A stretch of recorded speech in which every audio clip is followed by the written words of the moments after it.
¿Qué tal, seguidores, amigos y público de Siempre Animal? Hoy entrevistaremos a la doctora Laila Pamela Partida Martínez, investigadora del Centro de Investigación y de Estudios Avanzados del Instituto Politécnico Nacional, Unidad Irapuato, del Laboratorio de Interacciones Microbianas.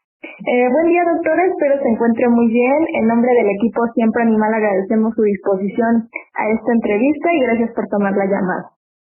Muchísimas gracias por la invitación. Estoy muy contenta de participar y de saludarles a todos el día de hoy. Muchas gracias. Bueno, primero que nada, doctora, vamos a abordar este tema que es tan alarmante a nivel mundial. ¿Qué es la resistencia a los antimicrobianos y por qué es un problema? Mira, la resistencia a los antimicrobianos, pues es un fenómeno natural, ¿no? Todos los microorganismos tienen mecanismos para irse modificando, cambiar a través del tiempo y poderse defender y sobrevivir, ¿no? Pero obviamente esto para nosotros, cuando nos causan infecciones, pues es un problema, porque los fármacos que hemos desarrollado para atacarlos, para combatirlos pues en la práctica clínica, dejan de funcionar o ser totalmente inactivos. Lo que quiere decir que ya no los podemos tratar y se convierten en riesgos muy graves para la salud. ¿Se ha agravado el problema con el tiempo? Sí, mire, según lo que yo he leído ahorita de la Organización Mundial de la Salud, en el 2015 han detectado que en todas las partes del mundo existe este fenómeno de resistencia. No solamente, obviamente está mejor documentado en los países más desarrollados, donde tienen a veces pues más datos, ¿no? Que sí están registrando, pero está en las partes del mundo sí está aumentando. Entonces sí es un problema mundial y es un grave, sí, es un riesgo a la salud. Y bueno, ¿cuáles son los factores que han ocasionado esta resistencia a los antimicrobianos? Pues hay muchos. Ahorita los más importantes, yo creo, bueno, por un lado es que no hay programas como tal de prevención, ¿no? Esto de la resistencia, te decía, como es un fenómeno natural, casi que no es que lo podamos prevenir completamente, pero podemos reducir, ¿no?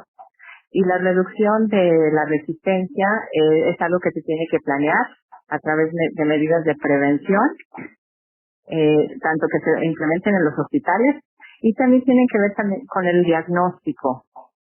Cuando, por ejemplo, tú tienes alguna enfermedad y si no sabes a qué se debe, ¿no? Esa infección, si es realmente viral o si es un hongo o si es una bacteria, pues eso cambia muchísimo qué tipo de antimicrobiano debes de usar.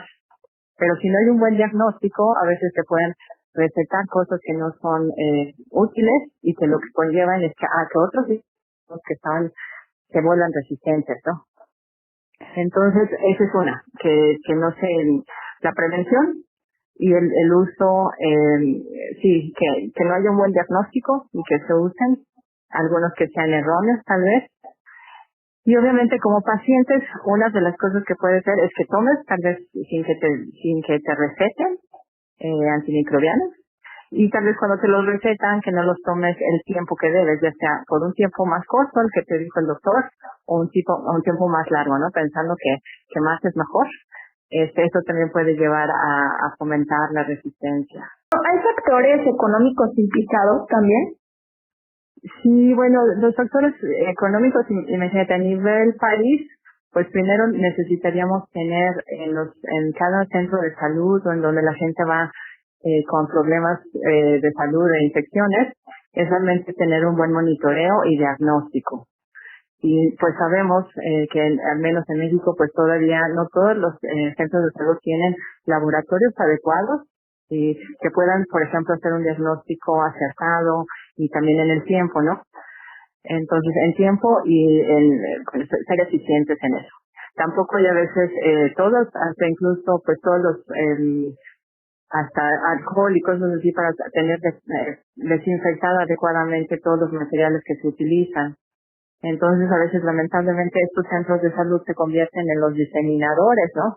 De más microorganismos resistentes.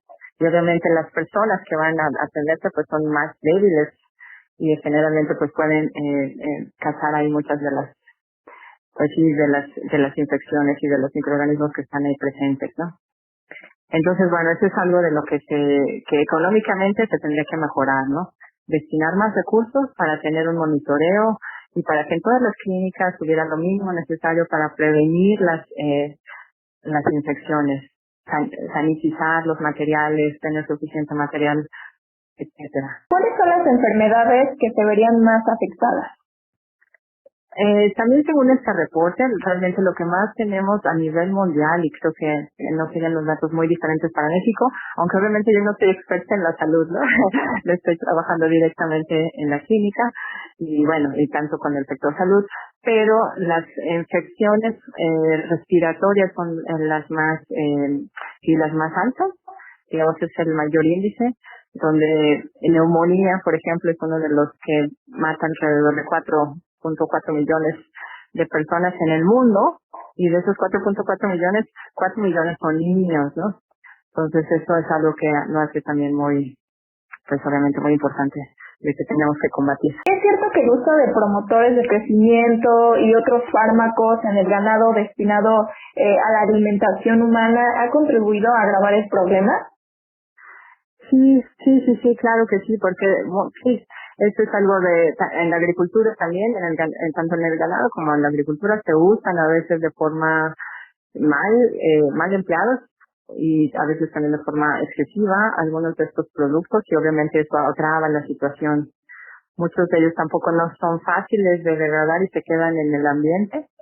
Y obviamente, pues, eso provoca que los microorganismos, pues, estén expuestos ante estos fármacos, estos antimicrobianos, y reaccionen y puedan desarrollar la resistencia.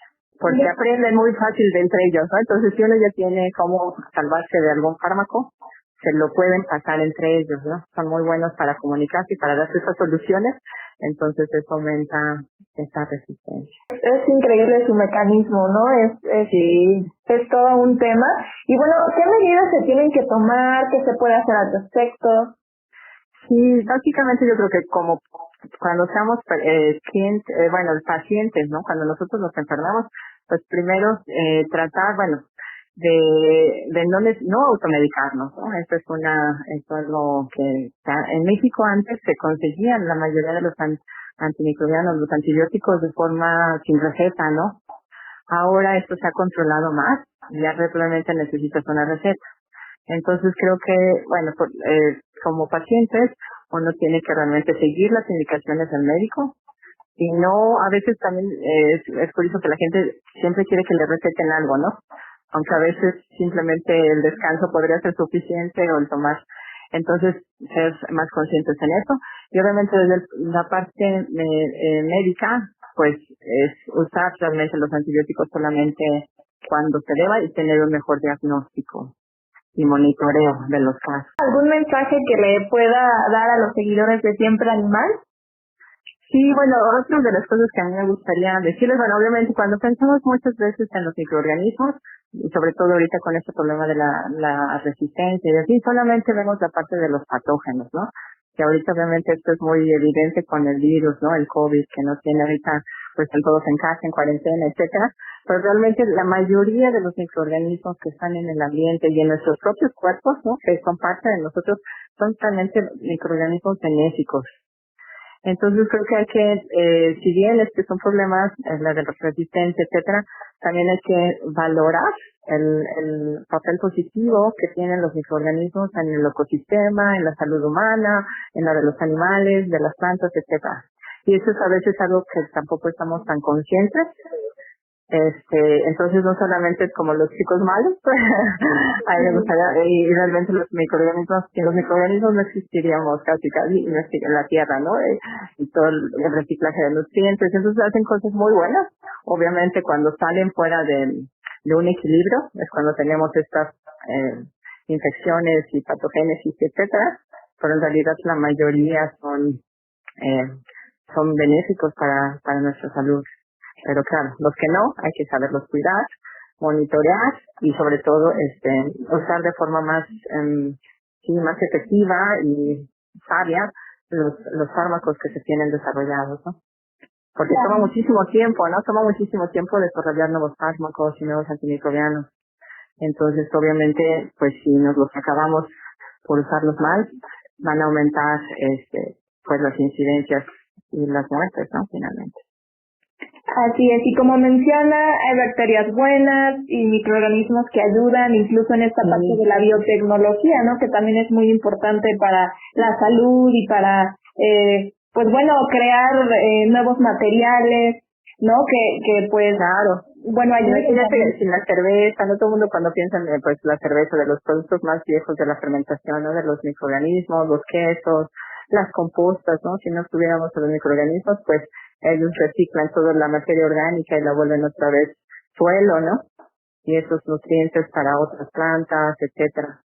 Entonces sí, en biotecnología, pues se puede producir todo, ¿no? Hasta las vacunas dentro de microorganismos, proteínas, fármacos, realmente tienen muchísimas funciones positivas y este solamente pues una que a veces pues la provocamos también un poco nosotros, ¿no?